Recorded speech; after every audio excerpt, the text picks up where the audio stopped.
Hello again, it's Garson, and this is going to be a quick guide for the Gloomstalker. It's the Ranger subclass. Excels at hit and run, sneak attacks, all that fun stuff, sneaky stuff. In fact, these guys are annoying and noisy, so let's do a demonstration. There's surprise, that's right, and now we get a bonus attack on the first round of every new combat. So we get an additional attack, let's abuse it, and we get extra attack, level 5 Ranger. There we go. And we skip their round because they're surprised. And now what we'll do is escape with Misty Step.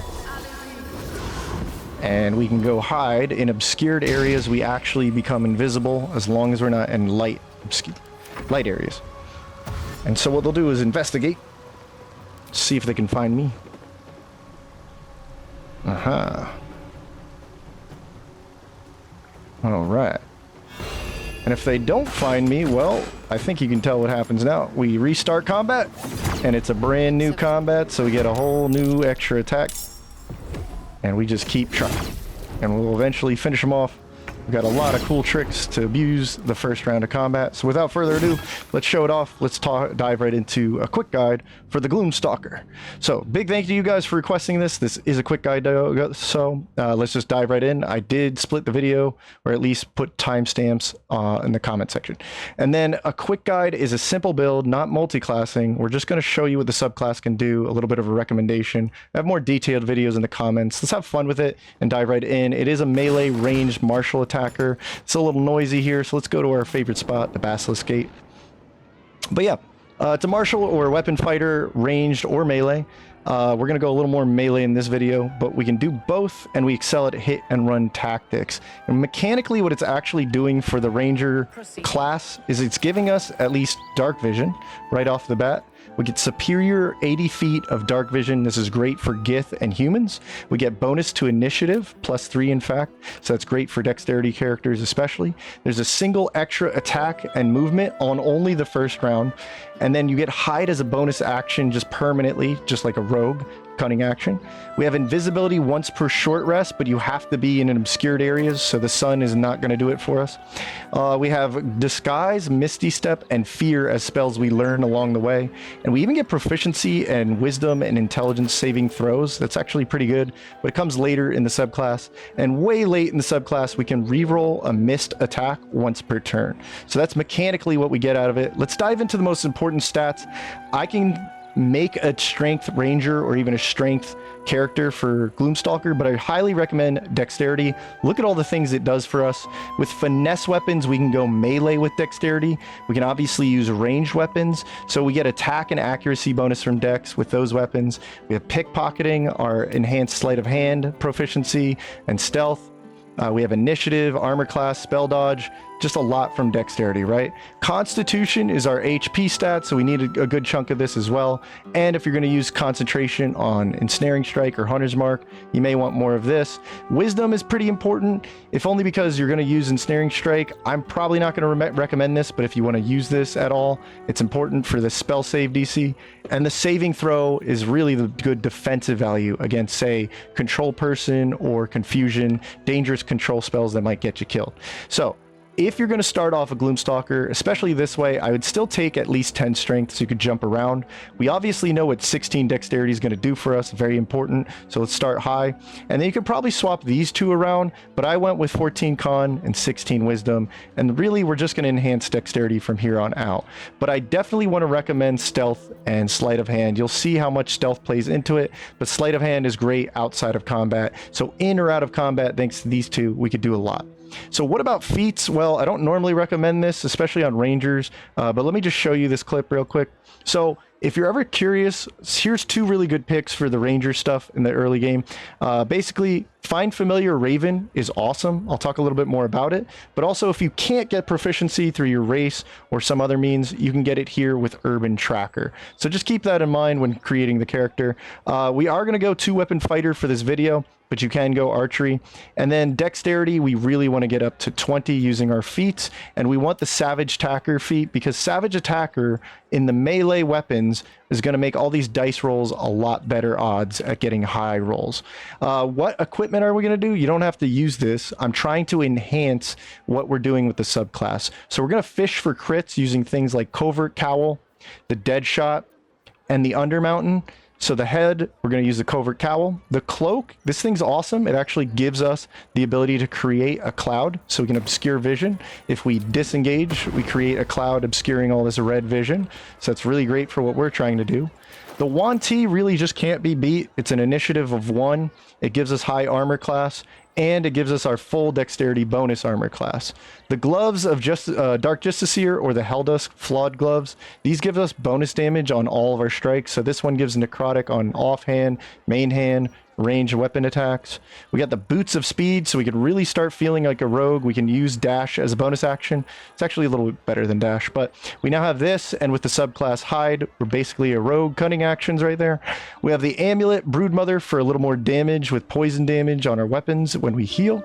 We have Eversight, so we can see in darkness, or fog clouds. We can actually make fog clouds as a ranger. We have free action, so we can ignore terrain and paralysis and restrainment. And then we have the Knife of the Undermountain, like I said, but one of the best features is actually not just the crit, but the Shadow Blade obscure or advantage in shaded areas. I really love this. Thornblade is pretty cool too. It's a scimitar, slashing damage with some bonus poison damage. And then there is the Dead Shot in Act 3. Really easy to land ranged attacks with this. So Elixir, since you can see that 1, 2, and 3 pieces of gear give us a lot of extra crit, we'll use an Elixir of Viciousness. This guy allows us even better odds at critting. So a lot of that, if we fish for crits, we can hit on a 16 or higher when we're making an attack roll. So how to actually play? Well, let's dive into it. I have some clips for this. What I'm going to do is first recommend in the early game, before you're even a Gloomstalker, let's find some medium armor. Let's get 2 weapons, swords, scimitars. We can equip these. We have proficiency in a lot of weapons. And let's toggle on and off. Let's get used to toggling this down here, toggle dual wielding on and off. Basically, when you make a main hand attack, you will automatically make an offhand attack, wasting your bonus action sometimes. Sometimes this is good, sometimes it's not. You're gonna have to get a feel for this, but I do want to mention it here. Long Strider is also a really great pick. If your team or your solo run, you don't have Long Strider, you really want Long Strider. Especially for what we're gonna do, we want a lot of movement in that first turn of combat we can abuse. So bonus movement for the party and helps escape. And we're going to be an assassin. I'll show you this in a moment. Or we'll show you the components of this. But just the bread and butter here is if you can find weak targets that are sitting here all by their lonesome, you can actually pick them off and kill them if they're away from the targets and maybe die in 1 round of combat since you get bonus attacks. So it makes big fights where there would be a lot of targets. This 1 additional target not in combat is going to make things a lot smoother. So let's actually talk about the first bread and butter move. We're going to initiate combat. So let me pull this up in a clip. Starting combat is as easy as hiding or being invisible and sneaking up like I did at the beginning. You want to hide, you want to use the obscured shaded areas, and you want to strike mostly in the melee range. It's way more consistent because you'll get more than likely a surprise round of combat. So if the target does not die but does see you after striking them, it will surprise them and everybody around them. It will give you a free round of combat at the start, which we can really abuse with this subclass, right? So you can see here, plus in the big demo, we're actually just abusing. We're getting a lot of strikes in the beginning of combat with our Dread Ambusher bonus attack and our extra attacks, right? So let me switch over to actually what if things didn't go our way or we want to reset combat. So we'll run and reset. We can escape combat if or as needed. If we hide in shaded areas, we can use hiding to run away, not just to start off the combat. So if we hide in a shaded area and they don't see us thanks to our stealth check, or we just run the hell away at 90 feet, we can actually just automatically warp to camp, and this will get us out of combat. Or if the whole team leaves, combat ends and we can start a new combat and really abuse our subclass. So the subclass, by the way, let's look at some of the cool tricks we can see with the Gloomstalker. We get a lot of cool perks that play into this style of hit and run. We can abuse surprise rounds, even easier hit and run tactics, because we do have +3 initiative, and we have 1 bonus attack and 10 bonus movement on the first round of a new combat. But we always get to use our bonus action as a hide, so we can hide with actions or bonus actions, just like rogues. And we can even use once per short rest and invisibility. So we can use invisibility to come in, start surprise, or we can use invisibility to run away and end the combat. So this is really, really great stuff. All right. Now, let's look at the Raven real quick. I do want to recommend this for the early game. The Raven is actually a really cool tool you can use with Find Familiar. All we have here is the Raven. You can actually just fly into a lot of enemies' areas. He can get blind. He can get away. He can keep you safe with a getaway free card. You can sacrifice him. But either way you do it, you could blind somebody or sacrifice him for an opportunity attack. But you can see that I'm able to just fly around. Nobody cares that I'm here. And then I can hide him before combat, go into combat. And then what I could do is actually have him sneak over. He's now a Gloomstalker himself. He can sneak over, and since he's attacking from hiding, he'll get advantage, which will make it more likely to blind a target, which is really, really awesome, especially in the early game. So don't think that Find Familiar is useless. It's actually really fitting on this subclass. Hunter's Mark, by the way, I would recommend this in more sustained fights, especially in Act 2. But let's take a look at this. Say you've cleaned out, your team has cleaned out a lot of the targets. Now you're up against a big target or a boss. We're going to use the Hunter's Mark to stay in combat possibly and take on big HP targets with Hunter's Mark. This is going to give a 1d6 for every additional attack we do. Every weapon attack we do does more damage now, but it's a concentration spell. So if you're more likely to get hit, you may not want to throw this out because you can very easily lose concentration. All right, so at level 5, we're just going to be way more deadlier. We can use the first round of combat or just Misty Step out now. We have extra attack.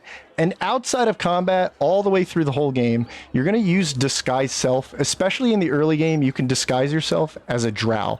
And drow, I say this all the time, this is actually going to help you just sneak into the goblin camp and get a lot of dialogue checks for free. So that's pretty funny that I'm Minthara, but just, you know, imagine.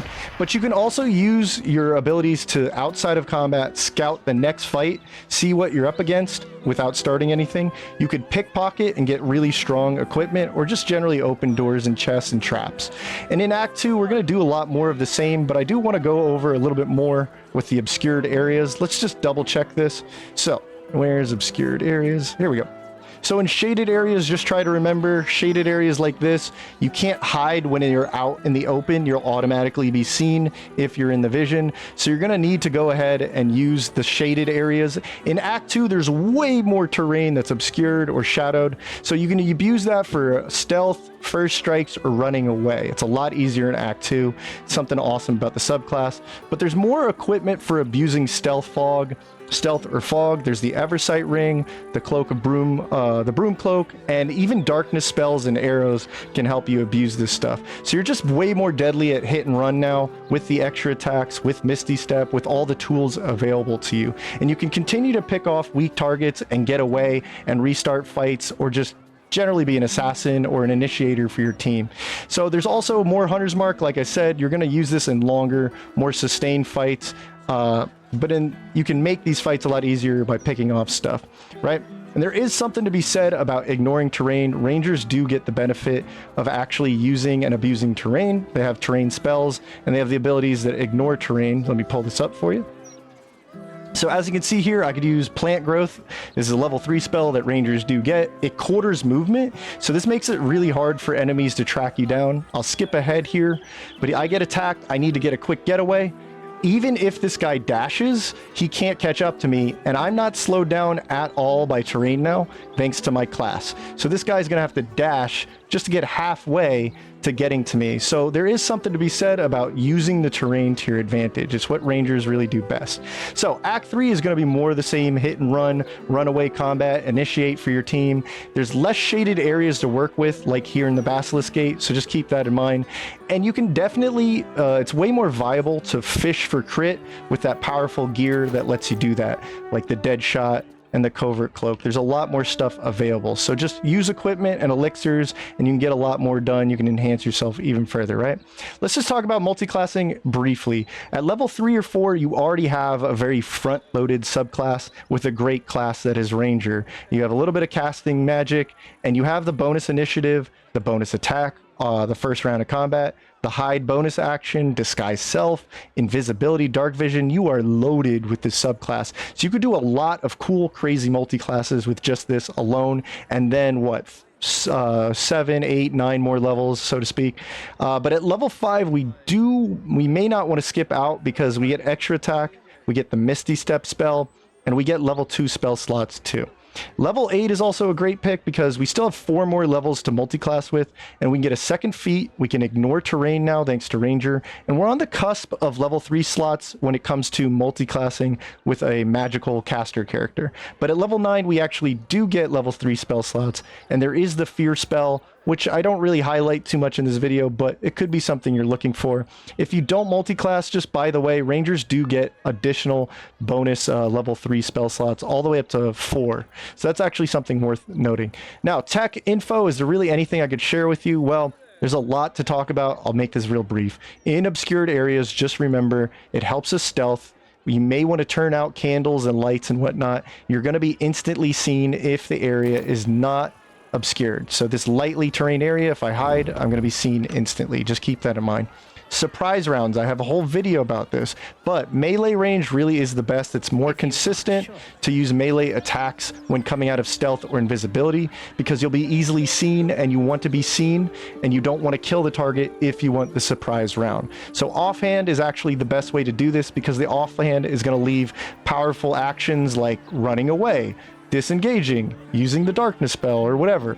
You want to have your action available, so using an offhand attack for the melee is actually better to get a surprise round. Your extra attack is also not wasted on your main hand attack. And attacking the target from hiding or invisible is what's needed first, and the target needs to survive and see you, so that's very important when it comes to the surprise round. All nearby enemies will be surprised unless they have the perfect sentry or alert condition. And then 1 round of free combat, free attacks per combat is just easily abusable with those hit and run tactics, as you saw. So stealth kills, if you actually don't want to start combat and pick off weak targets, you could actually opt for not being seen. And so you'll go for a stealth kill by attacking targets from a hiding position. If the target dies and anybody else has this red vision, if they try to see you but you're obscured and you're hiding in stealth, you'll roll a stealth check, and a successful roll won't start combat, so you can sneak away and strike again. So escaping combat, just remember you have to get 90 feet away from all enemies. You can either end combat, but it's actually easier to just warp to camp to guarantee that you're out of the combat. And if everybody's out of combat, it will obviously end combat, so you can abuse with more hit and run tactics. And finally, remember, disguise self is really good in the early game, especially the drow disguise. It can win quote unquote fights with goblin dialogues, and basically you get a free pass into the goblin camp. But it could be useful later on, especially with pickpocketing all game. So that's pretty much it. That's going to do it. I'll go ahead and leave some links. I'll have some playlists up. Let me just delete those for a second. But I'll have older videos, irrelevant videos like sneaking, sleight of hand, stuff like that, and playlists I recommend from the stream where I literally played some Gloomstalker multiclassing. Come join the live stream though, because if you have questions or comments, I love answering them in the chat or the comment section. You guys are my sponsors. You're the ones who request these videos, so thank you so much for watching. Go play a Gloomstalker, and if you'd like, support the channel a little bit more with a membership. It's $1 a month. Until then, I'll see you in the next quick guide.